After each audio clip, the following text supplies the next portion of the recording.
e que possa haver realmente mudança na nossa vida para ficarmos mais perto de Deus e nos prepararmos melhor para termos a natureza espiritual, a natureza amorosa e terminarmos com a obra que está na sua reta final.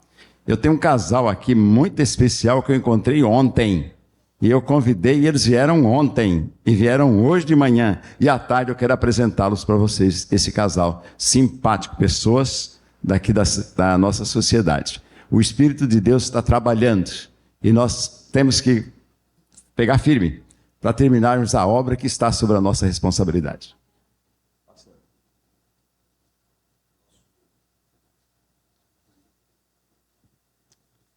É nosso privilégio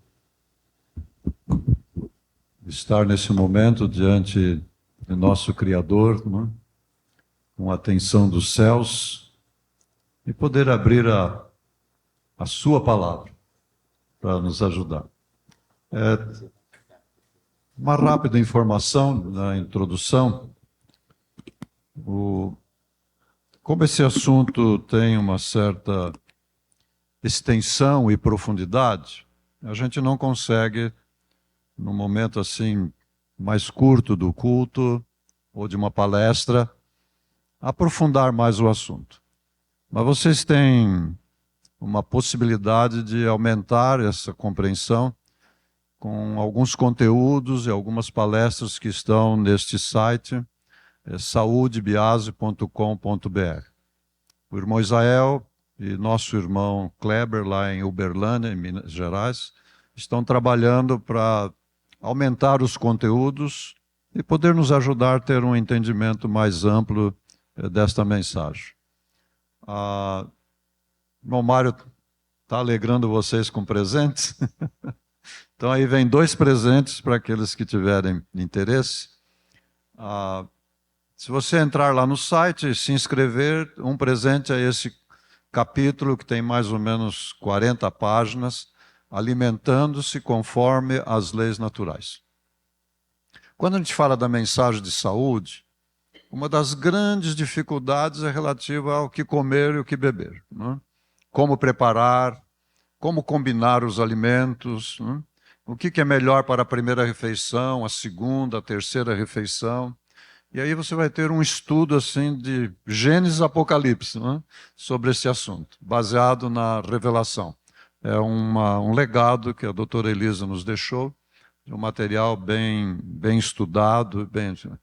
O outro é o lobo frontal, a coroa do cérebro. O que é que tem que ver a mente com a adoração?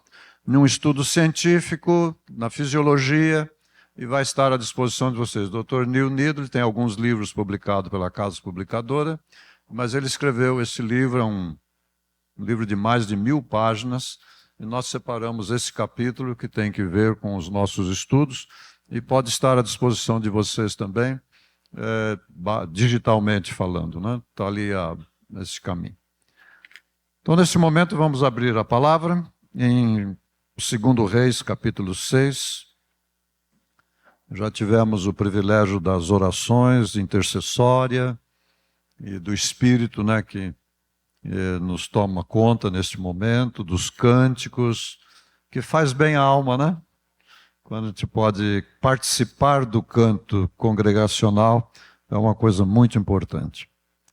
O capítulo 6 de Reis, de 2 Reis, capítulo 6 de 2 Reis. Nós temos sempre falado do grande conflito. Nós vivemos nos últimos dias do grande conflito nesta terra envolvendo o povo de Deus. O grande conflito vai continuar, mas já em outra circunstância, e o povo de Deus protegido e livre, não? Nas férias de 1000 anos. Então, na volta de Jesus, depois dos 1000 anos, toda essa situação vai ser terminada e vamos para o novo céu e a nova terra, não é? Como descrito no livro do Apocalipse, que diz que não haverá mais dores, mais sofrimento, mais morte, mais tristeza, não é?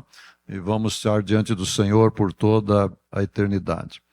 Mas aqui, nesta parte, nessa história, nós vemos como se desenvolve o grande conflito em um ambiente micro. E depois a gente pode expandir isso para a realidade do mundo, principalmente hoje. Aqui está se referindo a uma experiência relacionada com o profeta Eliseu, o rei da Síria e o rei de Israel. O contexto histórico nesse período é que vocês têm aqui nesse mapa, não é? Pode observar ali, nós temos ali a cidade de Damasco, que existe até hoje, era a capital da Síria. Lá estava Israel e a capital Jerusalém. E a pequenina cidade ali de Dotã, onde estava o profeta. Em um dado momento, como é muito comum, como está acontecendo em nossos dias também, o rei da Síria se imaginou em condições de atacar e dominar Israel, que na época representava o povo de Deus. E ele então faz os planos e envia soldados do seu exército e entram na terra de Israel. O profeta manda uma mensagem para o rei. E é o que está descrito aqui no capítulo 6. Vamos dar uma olhadinha? Verso 8 em diante. O rei da Síria fazia guerra a Israel e consultou os seus servos, dizendo: em tal lugar e tal lugar vai estar o meu acampamento. Verso 9.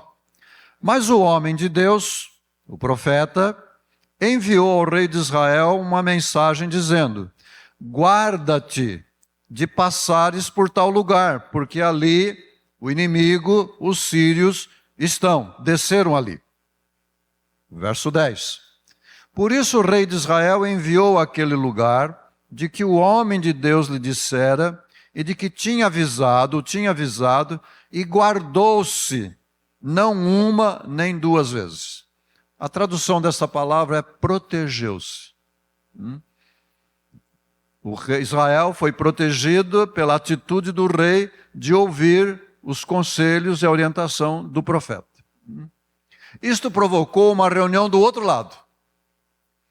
O rei da Síria reuniu os seus oficiais, verso 11, e diz assim: perturbou-se com este incidente o coração do rei da Síria, porque ele estava seguro que ia ganhar a batalha e a invasão de Israel. E ele então chamou os seus servos e disse: não me fareis saber quem dos nossos é pelo rei de Israel? O que é que estava perguntando aqui? Quem é? O traidor. Quem é o traidor? E então um dos servos disse: Senhor, não tem traidor, mas o profeta Eliseu, que está em Israel, fez saber ao rei de Israel as palavras que tu falas no teu quarto de dormir. Há lugar mais reservado em uma casa, em uma família, do que o quarto de dormir do casal? Geralmente a gente não gosta que ninguém entre lá. Verdade ou não? É um lugar mais protegido. Mas olha o que está escrito aqui. Não tem um traidor, não tem um espia. O que tem é o profeta. Mas onde é que vivia o profeta? Em Dotã. 200 quilômetros de distância. Não tinha celular, não tinha internet, não tinha nada. Não? Mas ele disse, o servo disse para o rei da Síria, não? Ele sabe o que você fala no seu quarto de dormir. Qual foi a reação do rei da Síria? Olha que coisa interessante, irmãos. Ele disse, o rei da Síria: vai e vê aonde está e manda trazê-lo aqui. Recentemente se usou uma expressão, e se usa uma expressão popular, quando o indivíduo é bom, diz, aquele é o cara. Já ouviram isso? Aquele é bom, aquele é o cara, não é? Ele sabe das coisas. Então o rei da Síria estava dizendo aqui, bom, se esse homem, se esse profeta, se esse mensageiro pode saber o que está acontecendo no meu quarto de dormir, e ele sabe o que eu falei, Eu quero ele do meu lado. Eu quero ele junto a mim. Porque se ele for o meu conselheiro, nós vamos conquistar o mundo. Não é interessante isso? Uma coisa impressionante, não? E então reuniram cavalos, soldados e uma parte importante do exército e foram lá para Dotã. Cercaram a cidade de Dotã, de noite. E logo de manhã cedo, o servo do profeta levantou e foi fazer, como é que chama mesmo, Mara? Aquelas, como é que chama? Alongamento, né? Acho que ele foi fazer alongamento lá e olhou, e quando ele viu, o que ele viu? O exército inimigo cercando a cidade. E ele ficou apavorado. Correu para o profeta e disse: Senhor, Senhor, estamos cercados, e é o exército da Síria. E vocês sabem o que acontecia naquele tempo, quando esses exércitos inimigos invadiam uma outra, né? Eles prendiam, cortavam a língua, cortavam a orelha, cortavam a mão, cortavam o nariz, era um negócio antes de matar. Então, eles eram temidos mesmo. A Síria, Babilônia, esses exércitos, quando invadiu, eles eram temidos. E o servo ficou apavorado. E Eliseu estava calmo. Absolutamente calmo. Verso 15, não é? O servo diz no final, na descrição do verso, diz assim: Ah, meu Senhor, o que faremos? E então o profeta disse: Não temos, porque são mais os que estão conosco do que os que estão com eles. São mais os que estão conosco do que os que estão com eles. E quem é que está conosco? Deus Pai, Deus Filho, Deus Espírito Santo, e para cada anjo caído ficaram 2 nos céus. E Deus Pai, Deus Filho, Deus Espírito Santo, eles são onisciente, onipresente e onipotente. E o inimigo não tem nada disso. Não tem nada disso. E por isso o rei da Síria disse: se esse aí sabe das coisas, traz ele para cá. Você sabe por que os Estados Unidos se tornou uma grande potência, uma grande nação? Porque eles deram abertura para chegar e pagaram a peso de ouro a vinda dos melhores cientistas de todo o mundo, principalmente alemães de origem judaica. E levaram para lá, para dar o melhor. Porque eles sabiam, eles tinham uma herança, né? Uma herança com uma capacidade extraordinária. Bom, o profeta fez uma oração. Verso 17. E Eliseu disse ao Senhor, e orou Eliseu e disse: Senhor, peço que abras os olhos deste servo, para que ele possa ver. E o Senhor abriu os olhos do moço, e ele viu que o monte estava cheio de cavalos, carros de fogo ao redor de Eliseu. São mais os que estão conosco? Não há o que temermos. Pode vir o decreto dominical, pode vir a prisão, pode vir o decreto de morte, pode vir tudo. São mais os que estão conosco dos que estão com eles. Eu anotei aqui na minha Bíblia assim: crer é ver. Crer é ver. Mas às vezes os nossos olhos precisam ser abertos para poder ver, não é? E os olhos são abertos, irmãos, geralmente pelo estudo dos profetas, que é a palavra de Deus. Anotem aí. Vamos colocar aqui, olha, nesse sentido que nós estamos. É uma coisa interessante. Pode alterar ali, por favor. Bom, lembra de 2 Crônicas 20:20? Crede no Senhor vosso Deus, crede em seus profetas e prosperareis. Revelação. A importância da revelação na vida de um filho de Deus, de conduzir um filho de Deus. Não é? Crer é ver, mesmo sem ver, a gente crê na palavra de Deus. Daí decorre disso aqui. Quem aprende a ver com os olhos do profeta, está aprendendo a ver com os olhos de Deus.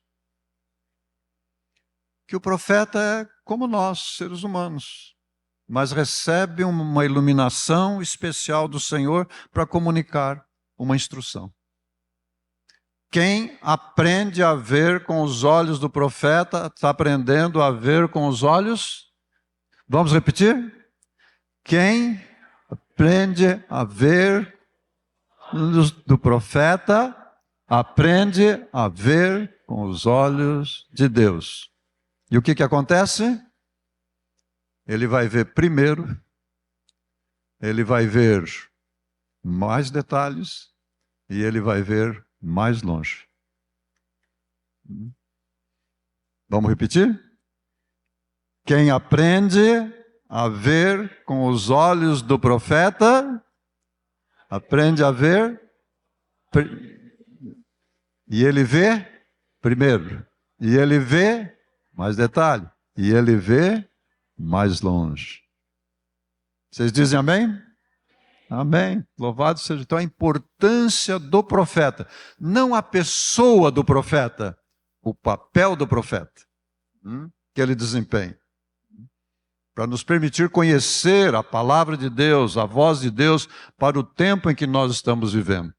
Como cristãos, nós temos a chamada cosmovisão.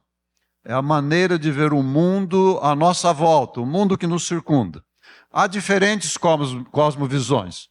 Por exemplo, o evolucionismo é uma cosmovisão, é uma maneira de ver o mundo. No evolucionismo se vê o mundo tendo uma origem numa imperfeição e que caminha para uma perfeição. E assim, diferentes cosmovisões. Há pelo menos 7 grandes no mundo, não é? Mas na cosmovisão bíblica, nós vemos o mundo iniciando na perfeição, passando por um período de imperfeição e chegando à perfeição de novo. É bastante diferente de uma cosmovisão evolucionista que é predominante principalmente no mundo acadêmico. Essa cosmovisão está elaborada e apresentada nas Escrituras. Então, a maneira de ver o mundo, de entender o mundo, entender a vida, entender o sofrimento, entender a enfermidade, entender a morte, entender o presente, entender o futuro, é uma maneira diferente de ver.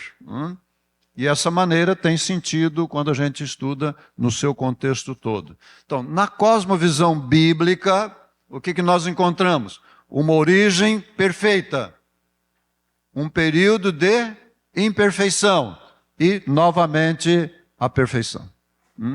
E o que é perfeito, o que é imperfeito? Não? Vamos dar uma considerada hoje e o que isso tem que ver conosco. Antes de falar disso aqui, voltando aqui a 2 Reis, capítulo 6. Aplicando para o nosso tempo. Naquele momento, o povo remanescente era Israel. Remanescente visível. Deus tem um povo remanescente visível em nossos dias. Segundo a profecia, em Apocalipse, Daniel, se tornou o movimento adventista do 7º dia. É o povo visível. Qual é a importância do remanescente? A importância do remanescente é no sentido da missão. A missão que cumpre naquele tempo. Né? Temos diferença de alguns movimentos evangélicos? Temos. Mas qual é o sentido de diferença? A missão. Como se realiza a missão? Quem é o rei da Síria nos nossos dias?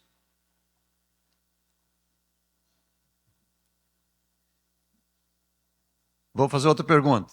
Quem estava por trás do rei da Síria nesse momento aqui da Bíblia? Satanás, que é apresentado em Apocalipse como o dragão. Apocalipse 12, 17, se lembra? E o dragão irou-se contra a mulher e foi fazer guerra ao remanescente. Nesse período, o remanescente era Israel, o remanescente visível. Não é? Hoje, o remanescente visível é quem? Segundo as profecias, o movimento adventista do sétimo dia. E quem é o profeta? São os personagens importantes no grande conflito, não é? Deus é Deus, não é? Sabemos. O dragão é o dragão.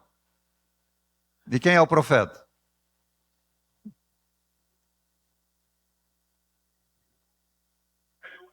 Ah, eu ouvi bem, né? Vocês já conversaram com mormons?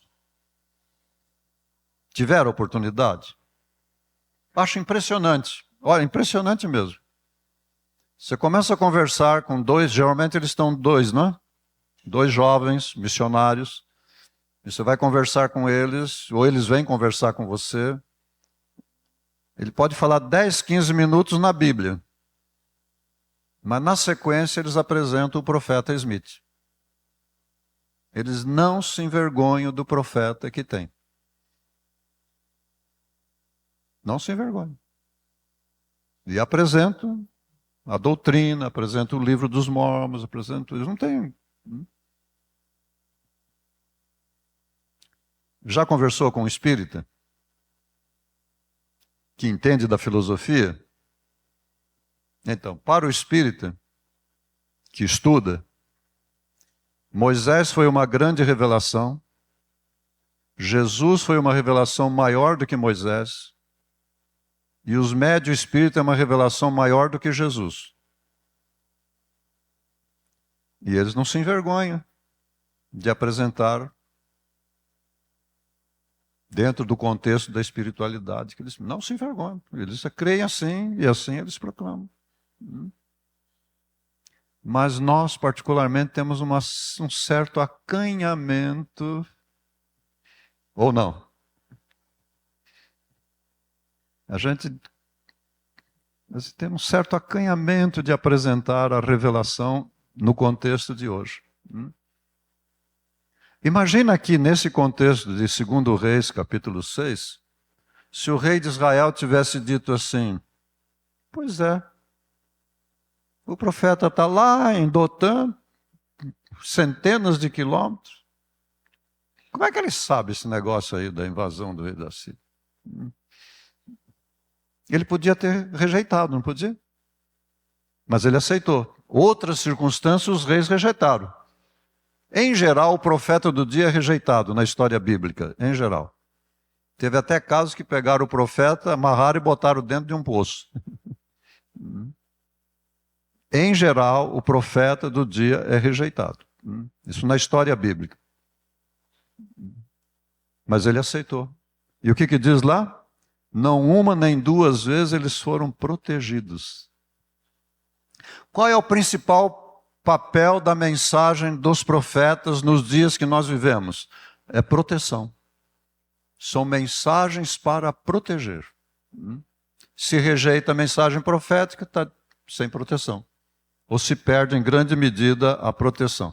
Não, mas eu peço para Deus. Mas Deus deu a orientação e dá orientação para os profetas para nos iluminar e nos instruir neste sentido. Bom, voltemos agora na exposição do que é imperfeito. Não é?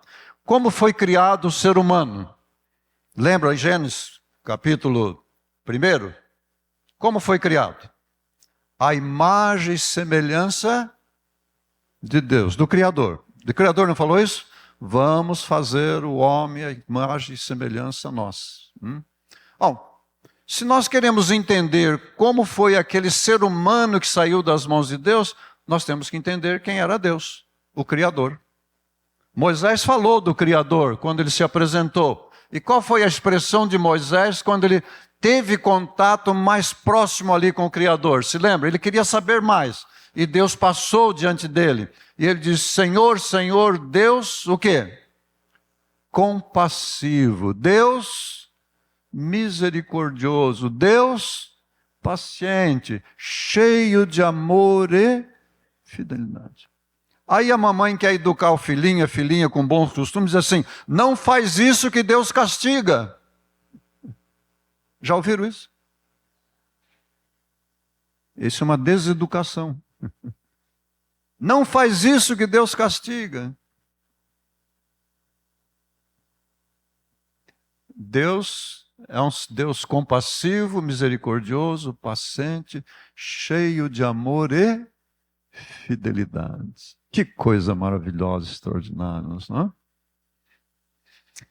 Isaías, através de Isaías, né, Deus falando: sou eu mesmo aquele que apaga as suas transgressões por amor de mim e que não se lembra dos seus pecados.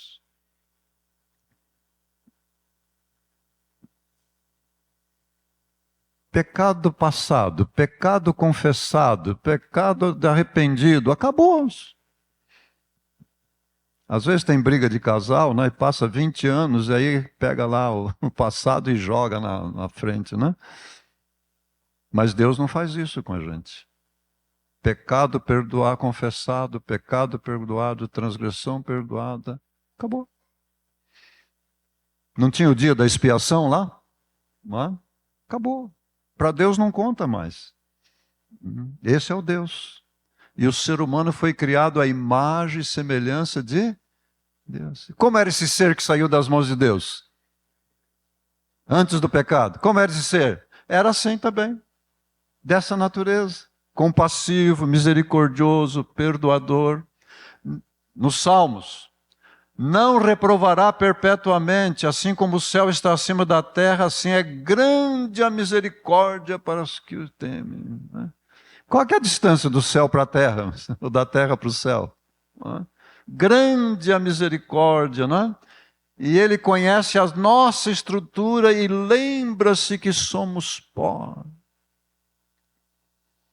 Pó aqui é no sentido que somos frágeis, delicados. Já viajaram e viram como que eles colocam em algumas caixas, algumas malas, né, uma plaquinha frágil, uma etiqueta frágil. Se você despachar uma mercadoria que ela é delicada, que pode lá, embala bem, mas chega lá no correio, no despachante, eles põem frágil, delicado, movimente com cuidado, não joga de qualquer jeito, não é? Se não tiver a plaquinha de frágil, joga de qualquer jeito, não é? Deus se lembra de que nós somos. Sabe qual é a dificuldade? É a gente não se lembrar. Aí você se forma enfermeira, e a lei da enfermagem é o seguinte: é 6 horas por dia de trabalho. 6 em 24. Mas aí começou às 6, arruma um segundo trabalho, aí trabalha 12 por 24. Ou trabalha 12 por 36. Nós somos delicados, nós somos frágeis. Não é frágil de fraco, é frágil de delicado. Aí você se forma médico e trabalha 18 horas por dia. Sai de um emprego, vai para o outro, vai para a cirurgia, vai para aquele outro, vai para aquele outro lugar. Nós somos frágeis, nós somos delicados. O dia foi composto de dia e noite. O dia para o trabalho, a noite para o descanso. Isso vale para qualquer profissão, em qualquer situação. Nós, pastores, sofremos com isso. A demanda da igreja, 2 igrejas, 3 igrejas, 5 congregações, liderança, famílias, dificuldades, não tem dia, não tem hora. Até no nosso meio se diz que nós estamos por 24 horas à disposição. E os irmãos acreditam, então liga às 2 horas da manhã, às 3 da manhã. Não é sempre, né? Mas nós somos delicados, frágeis. Deus nos criou, Ele sabe que nós somos pó. Então Ele não vai exigir mais de nós do que nós realmente podemos contribuir. Não precisamos fazer 10 tarefas de uma vez só, 20 tarefas de uma vez só. Esses dias eu estava vendo uma gravação, uma senhora dizendo que estava servindo a igreja. Ela disse: olha, eu sou vice da Dorcas, sou associado da Escola Sabatina, sou não sei o que da área de saúde. 5 departamentos ela trabalhava. Um só está bom. Não é? Mais gente deve participar. Nós somos frágeis, delicados. O Senhor sabe disso. O nosso Pai é um Pai de misericórdia. Ao Senhor, nosso Deus, pertence a misericórdia e o perdão. E, queridos, nós fomos criados à imagem e semelhança de Deus. Quando São João foi se referir a Deus, ele disse, Deus é amor. Quer dizer, Deus é de natureza amorosa. Quando Paulo se referiu ao Senhor, ele diz, o Senhor é Espírito. O que é ser Espírito? É ser de natureza espiritual. Na Bíblia, irmãos, sinônimo de natureza espiritual é natureza amorosa. A imagem e semelhança do Criador. Então uma pessoa será tão mais espiritual, quanto mais ela for de natureza amorosa. Quanto mais ela for do espírito de misericórdia, de graça, de perdão, de tolerância, de compreensão, mais espiritual ela está sendo. Então o que é crescer espiritualmente?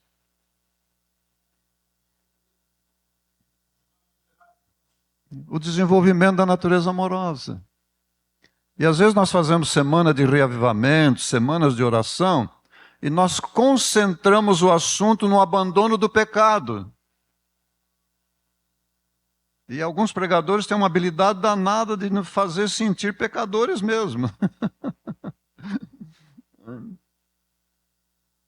Mas nós precisamos de um Salvador, claro, nós precisamos, é verdade que temos. Não é? Mas o Senhor sabe que nós somos o quê? Pó. E Ele é um Deus misericordioso, perdoador, Ele quer que estejamos juntos, e Ele está ao nosso lado, né, para nos defender. Então, o que é crescimento espiritual? Não é ausência de pecado, é desenvolvimento da natureza amorosa. E a palavra diz que o amor cobre, lembra? O amor cobre, é bíblico. Nós não estamos acostumados com essa linguagem, mas é bíblico, não é? Então, sinônimo de natureza espiritual é natureza amorosa. Os frutos do Espírito. E quando terminou a criação, envolveu ali os 6 dias da criação, e o casal estava lá, Deus olhou para aquele quadro e disse, isso aqui é muito bom. O que era muito bom? Tudo que estava ali, não é? A habitação daquele casal, aquele jardim, aquela situação e a natureza daquele casal. Muito bom. Foi aí que a natureza carnal nos entrou, não é? A atuação do dragão, de Satanás, não é? E criou isso aqui. Aquele ser maravilhoso, né? Segundo a natureza de Deus, né? Um marido misericordioso, perdoador, compreensivo, ajudador, não é? Uma esposa companheira, ajudadora, amorosa, né? Bondosa, benigna. Transformou nisso aqui. Impureza, idolatria, feitiçaria, porfias, competições, ira, peleja, heresia, homicídio, bebedice, glutão e coisas semelhantes a essa. Tem gente solteira ou solteira aqui? Tem? Ou é tudo casado já? Quem é solteiro aí? Só as menininhas. Tem gente. Né? Olha lá. Você escolheria um cara desse jeito aí para casar com ele? Ou uma mulher com essas características, se você é homem? Se escolheria? Não. Mas o efeito da natureza carnal é isso aqui. Sabe o que é a natureza carnal? Eu acho que eu falei isso ano passado, né? O que é ser de natureza carnal? A imagem e semelhança de Satanás. Uma pessoa permanentemente dominada pela ira é a imagem e semelhança de Satanás.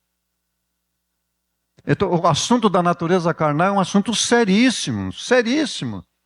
Se deixado sozinho, ela vai levar à transformação do ser em semelhança de Satanás, do dragão. E vai gerar esses tipos de comportamento. Mas a pessoa em si, ela é uma vítima. Ela não é o agente é o dragão, o agente é Satanás. A pessoa que é afetada por isso, eu preciso dizer que isso são as fragilidades implantadas pela natureza carnal. E que traz efeitos sobre a saúde mental e a saúde espiritual. Então a natureza carnal, ela é perigosíssima. E tem que ser tratada desse assunto dioturnamente. E como é que se trata esse assunto da natureza carnal dioturnamente? Desenvolvendo a natureza amorosa. Nas oportunidades que nós temos. Então, essa luta, essa batalha, irmãos, às vezes a natureza carnal ainda vence. Não é? Mas à medida que nós estamos diante da presença de Deus, o Espírito de Deus vai operando e desenvolvendo a natureza espiritual, vai um controle da natureza carnal. Então, o agente da divindade designado para controlar a natureza carnal e desenvolver a natureza espiritual é o Espírito Santo. E quando é que a gente precisa do Espírito Santo, então? Quando é que precisamos do Espírito Santo? Dioturnamente. Jesus disse, eu vou, mas eu vou enviar o Consolador. Lembra disso? Nós temos também uma certa dificuldade de lidar com o assunto da pessoa do Espírito Santo. E aí tem aí um movimentozinho por aí, tá, que diz que o Espírito Santo não existe, né? Já viram isso por aí? Gravado na internet, eles mandam CDs, mandam literatura, não é? E o Espírito Santo não existe. Mas é ele o agente que faz a transformação, que faz o controle, que faz a operação, não é? Disso aí para desaparecer com isso. Quais são os efeitos da ira, irmãos? A ira, hostilidade, ira. Afeta a pressão sanguínea, pode chegar a 21. Né? Aumento de adrenalina, um nó no estômago, dores estomacais, zumbido no ouvido. O sangue se coagula rapidamente, aumento da taxa de açúcar, de glicemia no sangue. Os pulmões se movimentam e o oxigênio sai mais rapidamente, o processado, e isso afeta, não é? Efeitos da ira, dor crônica, funcionamento deficiente do sistema imunológico, problemas dentários e mandibulares, falta de concentração mental. Mas a ira é uma fragilidade implantada pela natureza carnal.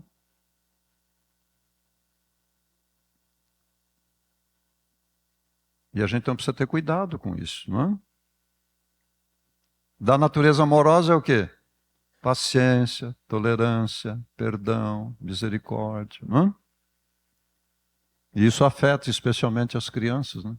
Eles fizeram estudos, irmãos, de todos os estudos existentes, selecionaram 45 estudos, mostrando a relação entre ira, hostilidade, né, e saúde física. E indicou claramente que a hostilidade ou a ira como um fator de risco de doenças cardíacas e morte prematura. Quer dizer, não precisava morrer antecipadamente, né? O impacto sobre a saúde cardiovascular, a aceleração dos hormônios do estresse durante uma reação a ele aumenta os riscos de doença. O hormônio do estresse, ele tem funções positivas no organismo. Cortisol é chamado hormônio do estresse. E produz uma certa quantidade. Mas se a pessoa está irada, está hostilizando, está com aquele sentimento de não perdoar, foi ferida, foi magoada, aquilo está corroendo ela por dentro, aumenta em até 40 vezes mais a quantidade de cortisol no sistema. E Satanás sabe trabalhar essas coisas. O dragão irou-se e foi fazer guerra a quem? Ao remanescente, o Etelá. E aonde ele quer que chegue-nos? Onde que Satanás quer que chegue? As pessoas, a sua imagem e semelhança. E queridos, no mundo, de maneira global, ele já alcançou isso. E Ele está trabalhando intensamente para alcançar os remanescentes. Os remanescentes no movimento adventista, os remanescentes na católica, os remanescentes na presbiteriana, no mundo pentecostal, nas filosofias orientais. Ele está trabalhando isso. E não quer que a gente desperte para o assunto do desenvolvimento da natureza amorosa. Não? Tem soluções? Tem. É o plano da redenção. Não é? São Mateus capítulo 5, 7, nós abordamos ontem uma parte disso. Não é? Lembra que diz? Bem-aventurados. E que Deus maravilhoso nós temos. Já pensou se ele tivesse dito, Jesus tivesse dito, bem-aventurados os ricos espiritualmente? Bem-aventurados os pobres, aqueles que estão afetados pelos dardos inflamados do inimigo, bem-aventurados. E que choram, não é? Que não se contentam em ter ver manifestada aquelas fragilidades da natureza carnal. Quando se manifesta as fragilidades da natureza carnal, nós ferimos a esposa, fere-se o esposo, ferem-se as crianças, ferem-se os pais, ferem-se os vizinhos, o colega de trabalho. Mas quando nós estamos influenciados pelo Espírito, não é? Então a gente é uma bênção, como foi chamado de Abraão, chamado de Noé, não é? Veio à existência Adão e Eva para ser uma bênção, não é? Uma bênção às famílias de toda a terra. Onde é que está a solução? Para um Deus que perdoa e não... Bom, temos antes da cruz e depois da cruz. O que representa a cruz? A morte de Cristo na cruz. O que representa a morte de Jesus na cruz? É uma morte vicária, é uma morte substituta. Todo pecador está condenado à morte, a morte eterna, não a primeira morte, a segunda morte. Que a Bíblia fala, primeira e segunda morte. Jesus classificou a primeira morte como o quê? Sono, um descanso, para aguardar a volta do Jesus protegido. Mas o perigo é a segunda morte. Quem é que vai participar da segunda morte? Aqueles que ao longo da vida foram transformados à imagem e semelhança de Satanás, com o predomínio da natureza carnal, sem controle da natureza carnal. Então a morte substituta de Cristo provê para nós a salvação. Quando a gente fala em salvação, do que é que está falando? Da morte substituta de Cristo. Ele morreu no nosso lugar. E se nós aceitamos essa morte, nós estamos salvos. O que é que pode afastar a gente deste caminho? O pecado. E como é que a gente sabe o que é pecado? Pela lei. Então, a lei antes da cruz, ela tem um papel. Mostrar aquilo que afasta de Deus. Mostrar aquilo que leva a pessoa a ser a semelhança de Satanás. É isso que é a transgressão, é isso que é pecado. O pecado cultivado leva a ser a imagem e semelhança de Satanás. Então a lei, ela é boa em que sentido? Ela alerta, ela desperta, ela mostra do caminho de perigo, de destruição. A palavra diz, há caminhos que para o homem parece direito, mas o final é morte. A morte eterna. Mas agora que nós aceitamos a morte sacrificial de Cristo, a morte substituta, e nós estamos salvos, então agora Ele nos coloca em um caminho protegido. Um caminho protegido. E qual é esse caminho protegido? O que é que protege a gente nesse caminho? As leis. Lei moral e lei natural. O papel da lei agora é outro, porque nós já conhecemos a lei, nós já sabemos quais são as fragilidades que a natureza carnal implanta. Então agora Deus nos coloca num caminho protegido, lei natural e lei moral. Nós não estamos familiarizados com isso, principalmente a lei natural, não é? Por isso, e aí então, nesse caminho, quem é que nos acompanha, além dos anjos? O Espírito Santo. E o Espírito Santo vai operar uma obra em nossa vida. E qual é a obra que Ele opera em nossa vida? o fruto do Espírito, a santificação, sem a qual ninguém pode ver a Deus. E que são os frutos do Espírito? Qual é o fruto do Espírito? Qual é o fruto do Espírito? O que o Espírito vai operar em nossa vida? É isso aí. Desenvolvimento da natureza amorosa. Ele vai desenvolver em nós o mesmo Espírito de Deus em Adão antes do pecado. Bondade, paciência, fidelidade, amabilidade, cada um desses. E isso é santificação. Vou repetir aqui. Uma pessoa será tão mais santa quanto mais ela for de natureza amorosa.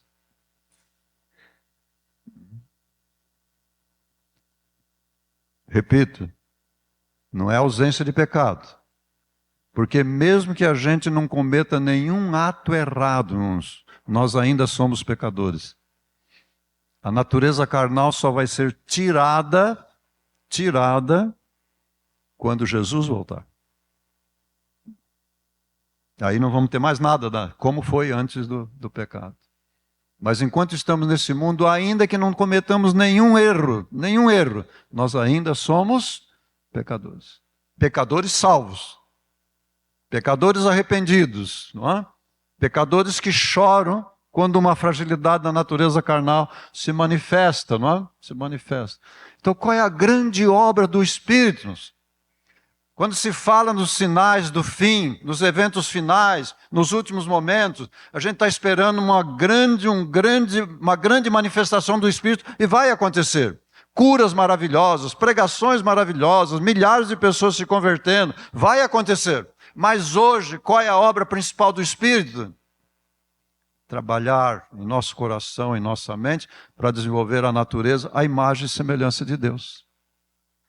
Um Deus que perdoa e não se lembra dos pecados cometidos.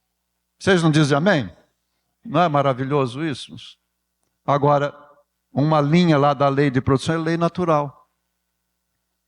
Rapidamente. E aí à tarde e amanhã à noite nós aprofundamos isso. O açúcar não é bom para o estômago. Causa fermentação, obscurece o cérebro e produz mal... O que é mau humor? O que é mau humor? Vocês conhecem pessoa de mau humor? É agradável viver ao lado de uma pessoa de mau humor? É péssimo. Não é? É péssimo. Mas se usamos açúcar regularmente, vai mexer no comportamento das crianças. E geralmente criança de mau humor apanha. Aí ela se sente injustiçada. Mas ninguém relaciona com o uso do açúcar. Isso é uma coisa impressionante. Mas está na revelação. Mau humor. Então, o que faz o açúcar? A fragilidade do mau humor, ela é parte da natureza, é um fruto da natureza carnal. E não precisa usar açúcar para ser de mau humor. Caim matou o seu irmão e nunca usou açúcar. Verdade ou não? Então, o que é que faz o açúcar? Ele potencializa a fragilidade da natureza carnal. A natureza carnal em si pode levar um irmão a matar o outro irmão. Mesmo sendo absolutamente temperante. Mas sem o Espírito, percebe? Mau humor. Ele potencializa a fragilidade da natureza carnal. De onde vem essa informação? De onde vem? Do Senhor através do profeta de nossos dias. Quem aprende a ver com os olhos do profeta, está aprendendo a ver com os olhos. E ele vê o quê? Primeiro, ele vê o quê? Com mais detalhe. E ele vê o quê? Com mais longe. Então, antes que a ciência descobrisse, os adventistas já tinham isso. Um século antes que os cientistas descobrissem que como o açúcar afeta o comportamento. Mas não é por mérito de ser adventista, porque tem uma mensageira, uma orientação que vem do Senhor. Fadiga física e mental relacionada com o sono e qualquer outra coisa. Pessoas que dormem tarde, levantam tarde, dormem tarde, levantam cedo, não tem horário para dormir, não tem horário para comer coisa, entra num estado de fadiga física e mental, excessivamente cansado, trabalha demais, estuda demais, aquela coisa maluca. Olha lá o que acontece. Uma sensação de esvaziamento mental, vertigens, incapacidade crescente de concentração das ideias, esquecimento frequente e irritante, falta de motivação, impaciência e intolerância consigo e com os outros, instabilidade psíquica. Já viram esse quadro por aí? É o dragão que faz com que a gente adquira hábitos e compromissos e coisa para dormir pouco. E a meninada lá no telefone, no celular, não é? E que não se usa mais televisão até meia-noite, 1h da manhã, e as redes sociais, essa coisa toda, e vai ficar o quê? Impaciente, intolerante. Então isso aqui é um potencializador das fragilidades da natureza carnal. E eu vou ler isso aqui com muito respeito, viu? Muito respeito, e ninguém deve usar esse texto aqui para censura, para crítica, nem para nada. Mas é um contexto da revelação. Um regime de carne tende a desenvolver o animalismo. O desenvolvimento do animalismo diminui a espiritualidade, tornando a mente incapaz de compreender a verdade.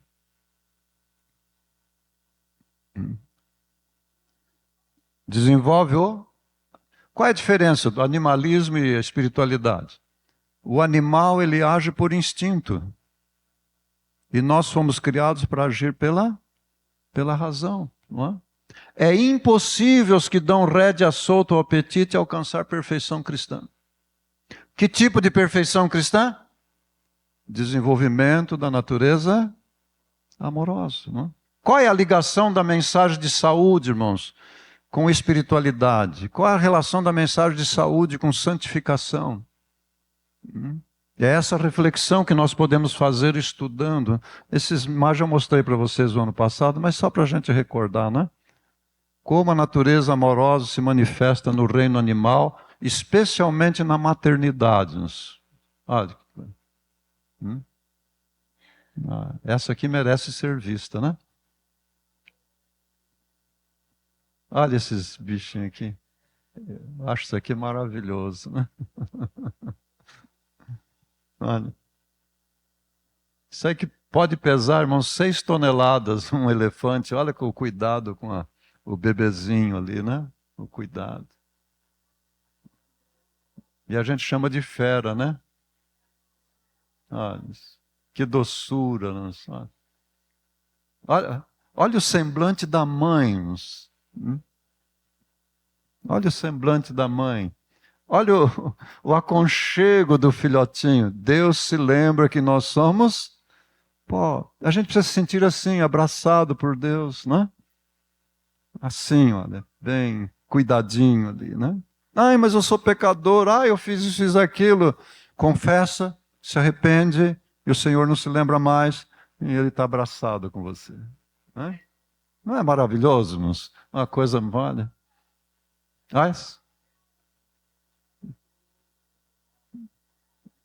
Isso aqui é icônica, essa foto. Olha o olharzinho do filhote, do macaquinho ali, né? E a mamãe ali, né? Coisa impressionante. Né? O carinho, né? Veja isso.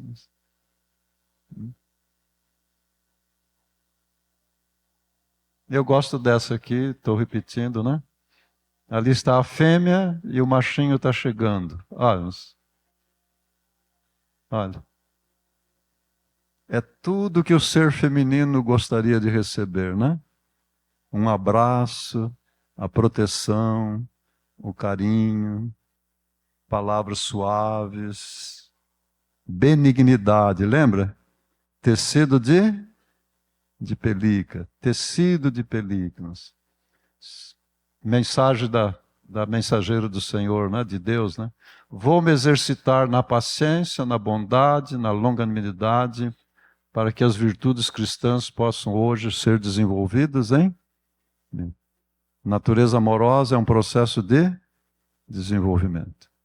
Que a graça de Deus continue nos ajudando a ter uma compreensão mais profunda da mensagem de saúde relacionada com santidade e não com salvação, com santidade. Que o Senhor nos guarde e fortaleça. Vamos nos colocar em pé para a prece, então? Bom Deus, o Senhor tem nos conservado com vida, e em vida continuamos no Teu serviço, o serviço do Teu reino, Pai. E se o Senhor está nos dando o privilégio de viver nesses últimos dias, queremos vivê-lo para honrar e glorificar o Teu santo nome, Pai. Aqui está uma congregação diante do Senhor, de remanescentes, de diferentes confissões religiosas, mas estão aqui diante do Senhor, colocando a vida aos teus cuidados. Continue manifestando a cada um deles e aos seus familiares, e a nós, a tua bondade, a tua misericórdia, o teu perdão, a tua graça, Pai. E nessa graça queremos continuar vivendo por Jesus. Amém, Senhor.